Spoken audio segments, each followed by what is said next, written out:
The ancient ice of Antarctica held many secrets, but Dr. Sarah Chen never expected to find one that would change humanity forever. The discovery began with an anomaly. A perfect geometric pattern buried 3 kilometers beneath the Ross Ice Shelf, detected by ground-penetrating radar during a routine climate study. "There's no way this is natural," Sarah muttered, adjusting her thermal suit as she studied the 3D projection hovering above her workstation. The research station's walls creaked against the harsh polar winds, but she barely noticed, too absorbed in the impossible data before her. The pattern was a perfect dodecahedron, each face inscribed with swirling symbols that seemed to pulse with their own inner light.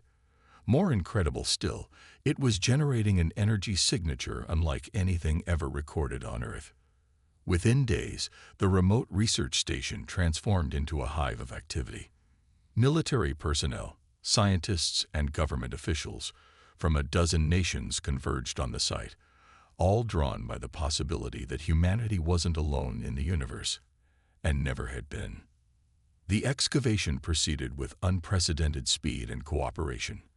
As teams worked around the clock, drilling through millennia of ice, the energy signature grew stronger. On the 7th day, they reached it.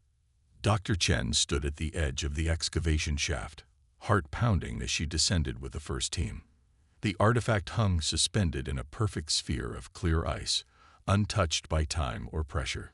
It was smaller than expected, barely the size of a basketball, but its surface rippled like liquid metal under their lights. Remarkable preservation, Dr. Viktor Petrov, the team's physicist, whispered beside her. The energy field it's generating must have. He never finished his sentence. The artifact pulsed once, brilliant light flooding the shaft. Sarah felt a gentle pressure in her mind, like someone knocking on a door. Then a voice spoke, not in her ears, but directly in her thoughts. "The seed awakens. The children have grown ready." Above ground, chaos erupted as similar messages reached every human mind simultaneously, in their native languages. But this was just the beginning. High above Earth's atmosphere, space itself seemed to fold. A massive vessel emerged, elegant and organic in design, its surface gleaming like mother of pearl. At 4 kilometers long, it dwarfed humanity's largest constructions, yet it moved with impossible grace. The ship took up position in synchronous orbit over Antarctica, and the world held its breath. Military forces worldwide went on high alert, but the vessel made no aggressive moves. Instead, it broadcast a message on all frequencies, in perfect English and every other major language. "People of Earth, we are the Meridians. We have watched and waited as you grew from primitive tribes to a spacefaring civilization. The artifact you have discovered was left by our ancestors, programmed to activate only when humanity reached the necessary level of development. You are not alone in the cosmos. You never were. And now you are needed." In the days that followed, the Meridians revealed the truth. Earth had been part of a vast experiment begun millions of years ago by an ancient race called the Precursors. They had seeded thousands of worlds with life, each carefully engineered for specific traits. Earth's humans were designed to be adaptable, resilient, and capable of rapid evolution. But the Meridians hadn't come merely to share history. They came with a warning. A darkness approaches. Their ambassador, a being called Sentinel, explained to the hastily assembled United Earth Council. Its form shifted like quicksilver as it spoke, reflecting the various human racial features in an endless dance. A force that has already consumed dozens of civilizations. We believed ourselves strong enough to face it alone. We were wrong. Sarah, now serving as humanity's chief scientific liaison, studied the holographic data the Meridians shared. It showed vast regions of space simply empty. No light, no matter, no energy, just void. "These beings, you call them the Void Harbingers," she said. "They're not just destroying civilizations, they're erasing them from existence." "Correct," Sentinel replied. "They are antithetical to life itself. But your species, you carry within you a potential we have never seen before. The precursors gave each seeded world a gift. Yours was adaptability taken to its ultimate expression. You can become whatever you need to be to survive. The implications stunned the assembled leaders. Humanity, often seen as primitive by galactic standards, might be the key to saving existence itself. But first, they would need to unlock their hidden potential. As Sarah left the council chamber, she felt the weight of history pressing down on her shoulders.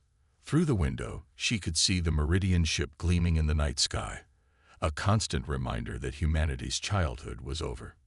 In research facilities worldwide, scientists began working with Meridian advisors to understand the dormant capabilities within human DNA. The first breakthrough came unexpectedly in a small lab in Osaka, where a researcher under extreme stress suddenly developed the ability to perceive quantum states with her naked eye. Similar incidents followed. A firefighter in Brazil discovered he could control thermal energy. A schoolteacher in Kenya began communicating telepathically with her students. Each activation seemed tied to moments of intense emotion or necessity. Humanity's adaptability expressing itself in response to need. But not everyone welcomed these changes.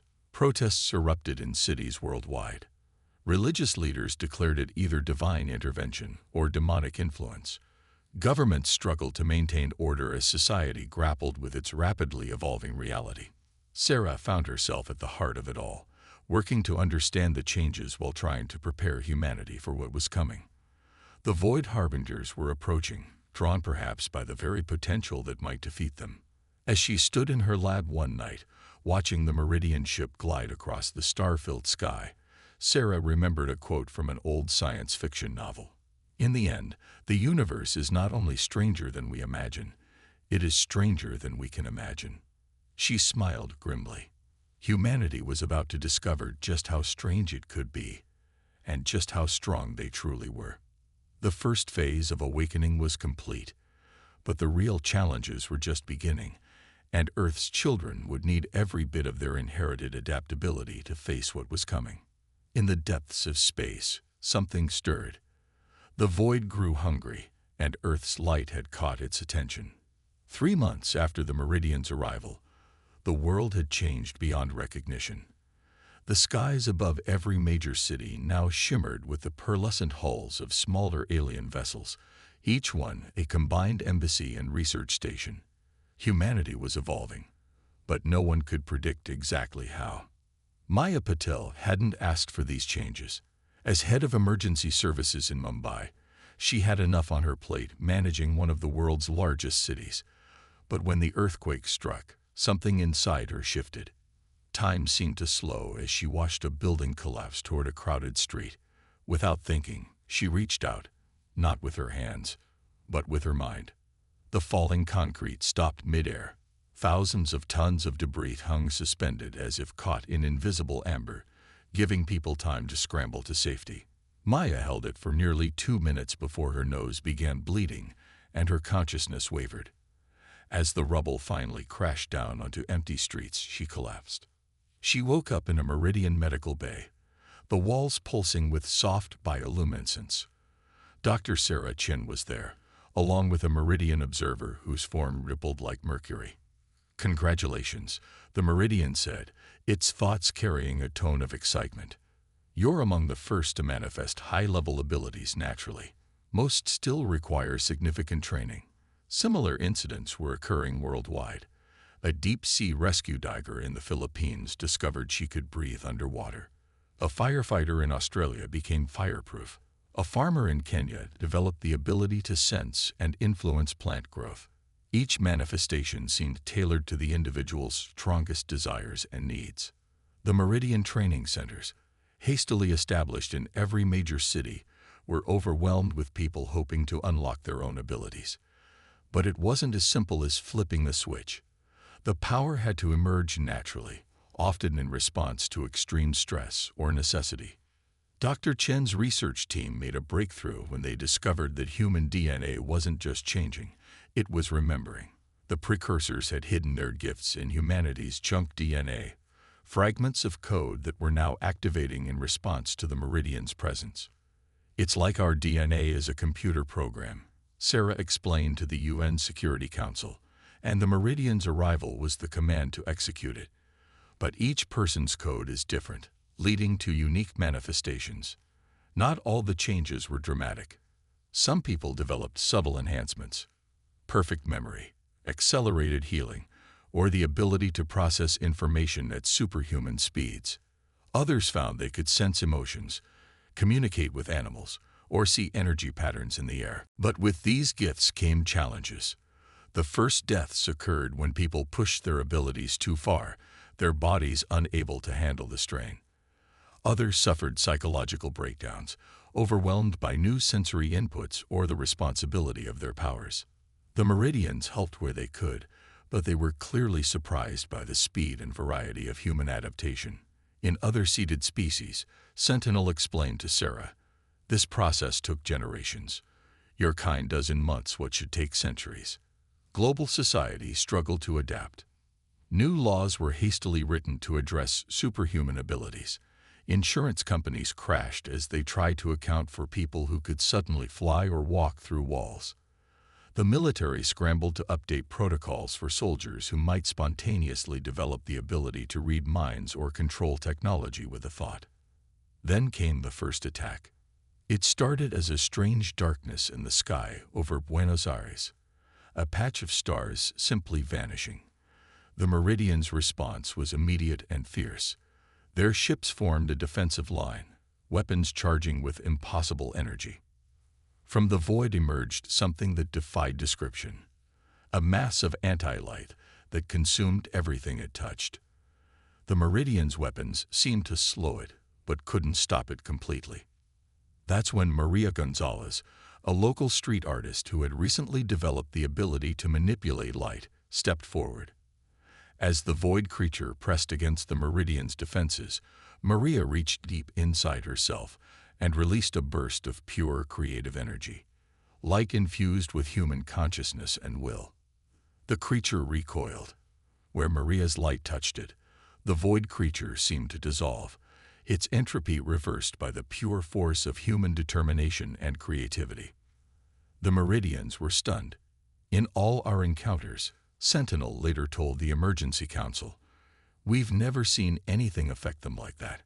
Something about human consciousness, combined with the precursor's gifts, creates energy they cannot consume." But it was only a scout. Larger void entities were detected at the edge of the solar system, drawing closer.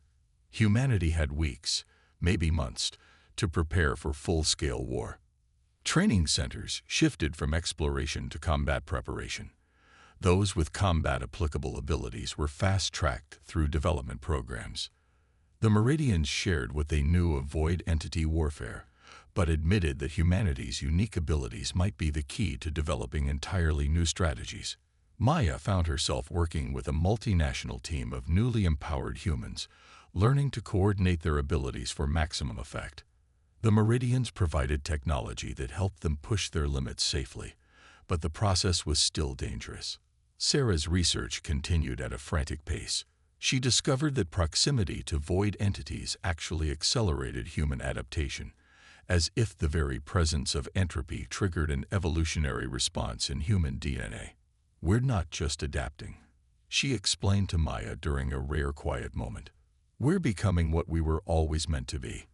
The precursors didn't just give us the potential for power, they gave us the potential to become something entirely new." As void entities continued to test Earth's defenses, humanity prepared for war.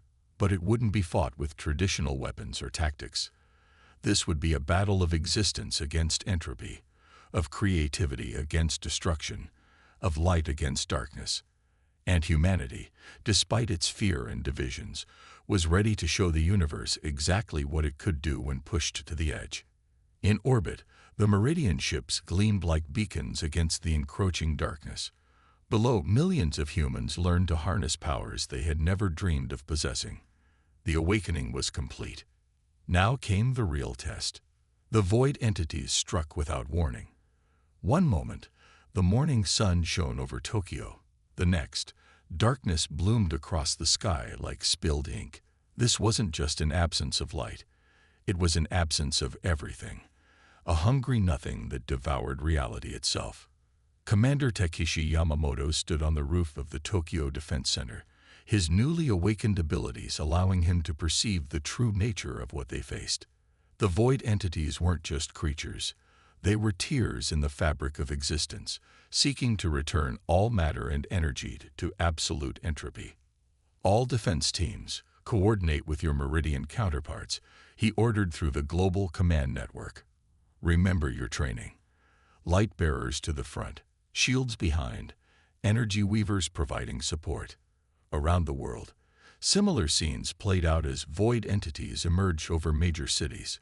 Humanity's first true test had begun. In Mumbai, Maya Patel coordinated with her team, using her telekinetic abilities to hold up protective barriers while others counterattacked. The streets below had been evacuated, but the void entities seemed more interested in the city's power infrastructure than its people, targeting nuclear plants, power stations, and energy grids. They're trying to trigger a cascade failure. Dr. Sarah Chen's voice came through the global command channel. If they can cause enough simultaneous collapses, they could create a chain reaction that would tear apart Earth's energy field. The Meridian ships engaged the larger void entities in orbit, their advanced weapons keeping the cosmic horrors at bay, but unable to destroy them completely. It was up to humanity to prove they could defend their world. In New York, Maria Gonzalez led a team of light bearers, their combined abilities creating shields of pure creative energy that the void couldn't penetrate.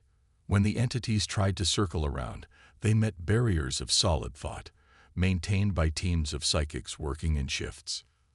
But the void entities were learning, adapting their attacks. When direct assaults failed, they began targeting the humans' minds, projecting visions of absolute entropy. The heat death of the universe, the end of all things. Several defenders collapsed, their minds overwhelmed by concepts humans were never meant to comprehend. That's when something unexpected happened. In a research facility beneath the Alps, a young quantum physicist named Adam Mueller made a discovery that would change the course of the battle.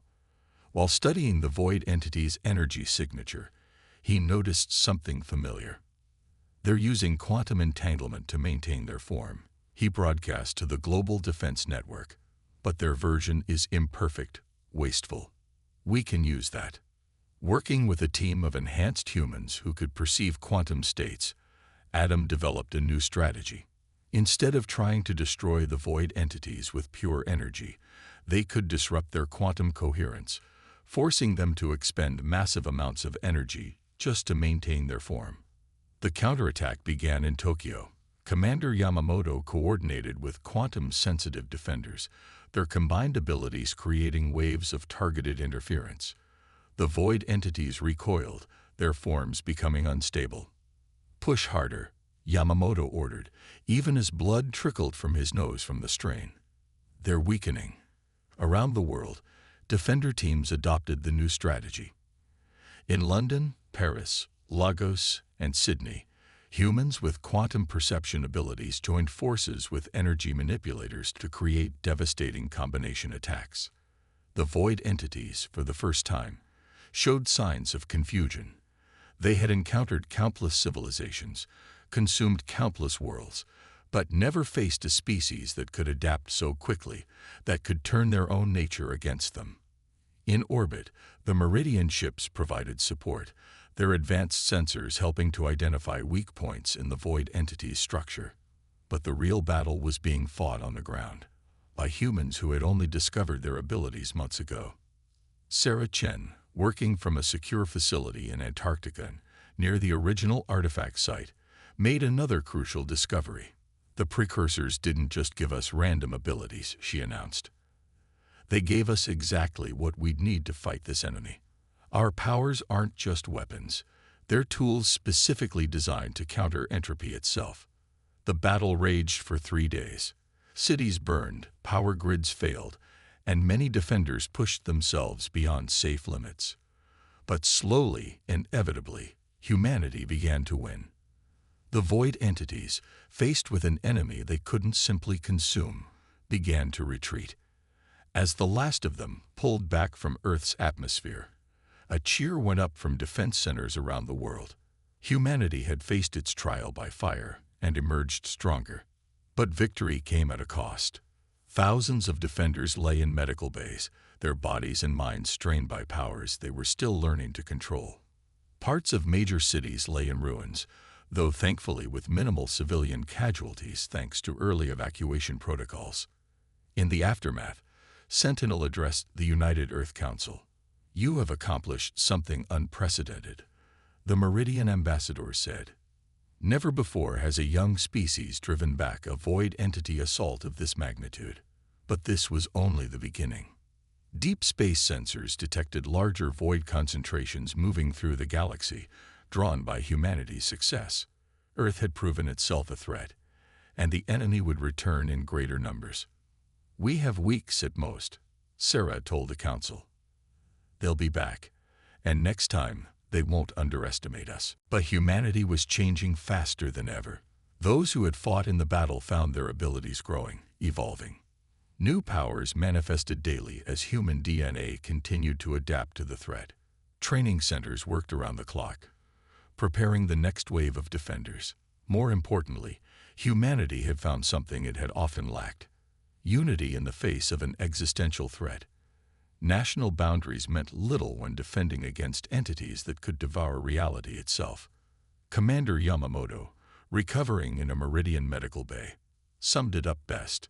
"For the first time in history, we're not fighting each other. We're fighting for everything, for existence itself, and we're getting better at it every day." As Earth rebuilt and prepared, the stars seemed a little dimmer. The void entities had retreated, but they had left humanity with an understanding of what was at stake. This wasn't just a war for survival. It was a war for the very nature of reality. And humanity was just beginning to realize its true potential. 2 weeks after Earth's first victory, the Meridian sensors detected something that chilled even their ancient souls. A vast darkness was spreading across the galaxy, consuming entire star systems in its wake. The void entities weren't just sending another attack force. They were gathering for an extinction-level event. In the newly established Global Defense Command Center beneath the Himalayas, Dr. Sarah Chen studied the holographic display with growing concern. Entire civilizations that had stood for millennia were going dark. The void entities had abandoned subtlety for raw, overwhelming force. "They fear us," Sentinel observed, its silvery form rippling with unusual agitation. "In all our history, nothing has truly threatened them until now. They mean to end this before humanity reaches its full potential." But humanity wasn't waiting idly. The Antarctic artifact, now understood to be a precursor teaching device, had begun revealing more of its secrets. Sarah and her international team of enhanced scientists worked tirelessly to decipher its stored knowledge, each revelation more stunning than the last. "The precursors didn't just give us the ability to fight the void," Sarah explained to the United Earth Council. "They gave us the power to reshape reality itself. Every human ability we've seen, from energy manipulation to quantum perception, they're all pieces of a larger whole." In orbit, the first human Meridian hybrid vessels took shape. Built with Meridian technology, but powered by human consciousness, these ships could channel the collective abilities of their crews. Maya Patel, now Admiral of Earth's first Void Defense Fleet, oversaw their construction with a sense of urgent purpose. Commander Yamamoto, fully recovered and stronger than ever, led the training of specialized void combat teams. Human abilities had evolved rapidly since the first battle, becoming more focused and controlled. Light-bearers could now create weapons of pure creative force, while quantum sensitives learned to unravel the very fabric of void entities. But the most remarkable changes were happening at a deeper level. Humans working closely with Meridian technology began experiencing unprecedented breakthroughs. Their DNA wasn't just adapting anymore, it was transforming into something entirely new. Adam Mueller, the quantum physicist who had helped turn the tide in the first battle, made a startling discovery. Our consciousness is becoming quantum entangled, he reported, not just with each other, but with the fundamental forces of the universe itself. We're becoming living bridges between order and chaos. The void entities struck again, but this time Earth was ready. As the darkness descended over major cities, it met not just resistance, but comprehension. Humans could now see the void entities for what they truly were, not just forces of destruction, but fragments of a universe that had chosen entropy over creation. In the skies over Seoul, Maria Gonzalez led a squadron of light-bearers in perfect formation, their combined abilities creating patterns of energy that didn't just fight the void. They'd rewrote it. Void entities that touched these patterns didn't just retreat. They transformed, their entropy reversed by the sheer creative force of human will. Deep space engagements proved even more dramatic. The hybrid ships, their human crews working in perfect synchronization with Meridian technology, could travel through the void entity's own dimensional rifts. They struck at the heart of void concentrations, scattering their coherence and forcing them to retreat across light years. But the void entity's main force continued its inexorable approach. Each passing day brought reports of another civilization going dark, another star system consumed. The Meridian's oldest allies fell one by one, unable to withstand the onslaught. In the midst of this growing storm, Sarah made a discovery that changed everything. Deep in the Antarctic artifact's data core, she found the precursor's true purpose for humanity. We're not just weapons against the void, she announced to an emergency session of the United Earth Council. We're universal antibodies. The precursors saw that entropy was winning, that the universe itself was sick. They created us to be the cure. The revelation sparked a new understanding of human potential. Those who had manifested abilities weren't just developing random powers. They were expressing different aspects of humanity's true nature as agents of creation and renewal. The Meridians, witnessing humanity's rapid evolution, shared their own revelation. Our ancestors, Sentinel explained, they weren't just advanced aliens. They were like you, created by the precursors, but for a different purpose. We were meant to guide and protect until you were ready. And now you are becoming something beyond even their dreams. As the void entity's main force entered the solar system, humanity prepared for its greatest test. The hybrid fleet assembled in orbit, their crews linked in ways that transcended normal human consciousness. On the ground, billions of humans joined in an unprecedented mental network, sharing strength and purpose. Maya Patel, standing on the bridge of Earth's flagship, felt the weight of history on her shoulders. Below her, the blue marble of Earth shone defiantly against the encroaching darkness. Behind her, crews of humans and Meridians worked together, their differences forgotten in the face of extinction. All ships, battle formation, she commanded, her voice carrying not just through communication systems, but through the quantum link shared by all enhanced humans. Remember what we are fighting for. Not just Earth, not just humanity, but the very nature of existence itself. As the void entities approached, blotting out the stars themselves, humanity stood ready. They had evolved more in months than most species did in millions of years. They had unlocked potentials that the precursors themselves had only theorized. Now it was time to show the universe why the precursors had chosen Earth, why humanity had been created with such remarkable adaptability. The final battle was about to begin, and its outcome would determine not just the fate of Earth, but the very future of reality itself. The storm had arrived, but humanity was the lightning. The void came like a tidal wave of darkness, vast beyond comprehension. Where it passed, stars winked out of existence, their light and energy consumed. Earth's combined fleet of human and Meridian vessels looked impossibly small against this cosmic darkness, but they held their position, humanity's last line of defense. Admiral Maya Patel stood on her flagship's bridge. Her consciousness extended through the quantum network that connected every enhanced human in the fleet. Through this shared awareness, she could feel the determination of every crew member, the fierce resolve, that had brought humanity from stone tools to starships in the blink of cosmic time. "All ships, execute pattern Omega," she commanded. The fleet moved as one, their formations creating complex geometric patterns that seemed to twist reality itself. This was no ordinary battle strategy. It was the culmination of everything humanity had learned about the nature of existence itself. On Earth, Dr. Sarah Chen worked with a global network of enhanced humans, their combined mental energy feeding into the Antarctic artifact. The ancient device had revealed its true purpose, not just a teaching tool, but a key to unlocking the fundamental forces of creation itself. The void entities aren't just destroying reality, Sarah broadcast through the quantum network. They're trying to reset the universe to a state of pure entropy. But we can reverse that process. We can remind the universe how to create. The first wave of void entities struck the fleet's defensive line, but instead of the usual tactics of consumption and destruction, they encountered something new. The hybrid ships, powered by human consciousness and meridian technology, didn't just resist the void. They transformed it.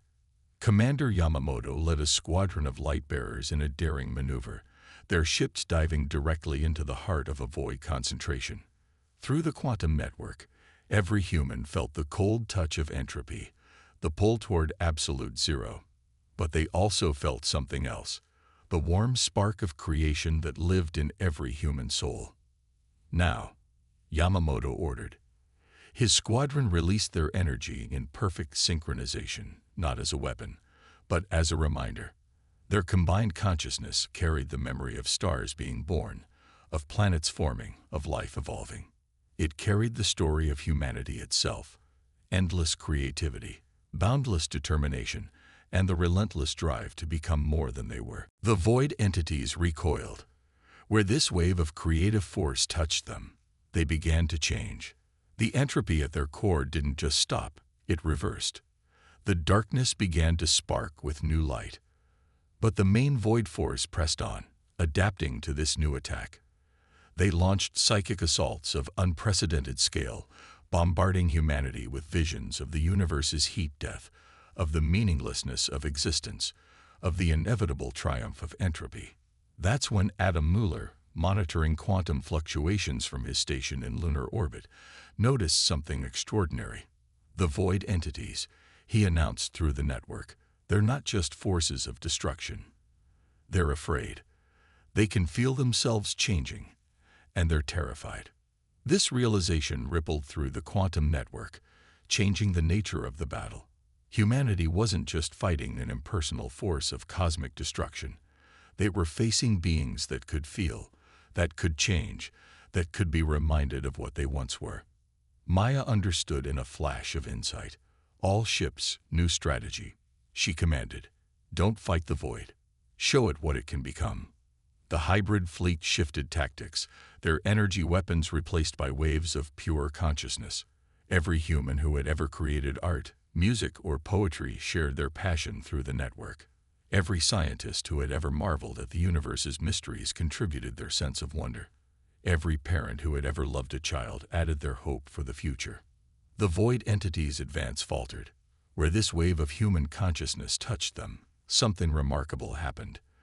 The entropy at their core didn't just stop, it began to remember. Remember what it had been before. Remember that even in the depths of space, creation was possible.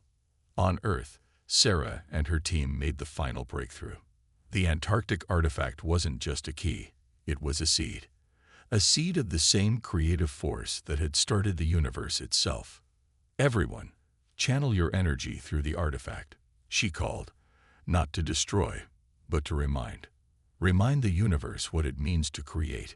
Every human on Earth, enhanced or not, felt the call. Through the quantum network, billions of minds joined as one.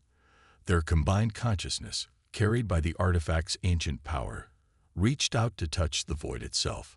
The effect was beyond anything the Meridians had ever witnessed. Where this wave of pure creative potential touched the void entities, they transformed. The darkness that had consumed countless civilizations began to spark with new light. Stars that had been devoured began to re-emerge, Their light changed but undiminished. The void entities weren't being destroyed. They were being renewed, transformed from agents of entropy into something new, something that carried both the memory of darkness and the potential for light. Maya watched in awe as the battle transformed into something else entirely. The hybrid fleet was no longer fighting. They were guiding, helping the transformed void entities adjust to their new nature. The precursors knew. Sentinel communicated through the network, its thoughts filled with wonder. They knew that only beings who understood both creation and destruction, who could adapt to any challenge, who could imagine new possibilities even in the face of entropy, only they could remind the universe how to dream. As the transformation spread across the galaxy, humanity felt its own change complete. They were no longer just an evolved primate species, no longer just cosmic defenders. They had become what the precursors had dreamed. Universal healers, capable of renewing reality itself. The war was over, but humanity's journey was just beginning. The transformed void entities, now carrying the spark of creation alongside their knowledge of entropy, became allies in exploring the deepest mysteries of existence. The Meridians stood witness as their ancient mission reached its fulfillment, watching their proteges become something beyond even the precursors' visions. And Earth became a beacon, a reminder that in the darkest void, creation was still possible, that any species, given the chance to evolve and adapt, could become more than anyone had dreamed possible. As Maya looked out at the renewed stars, she smiled. Humanity had not just survived, they had reminded the universe itself how to live. The legacy of stars would burn bright for eons to come, carried forward by a species that had gone from questioning their place in the cosmos to becoming its guardians, its healers, its hope. The storm had passed, and in its wake, the universe dreamed anew.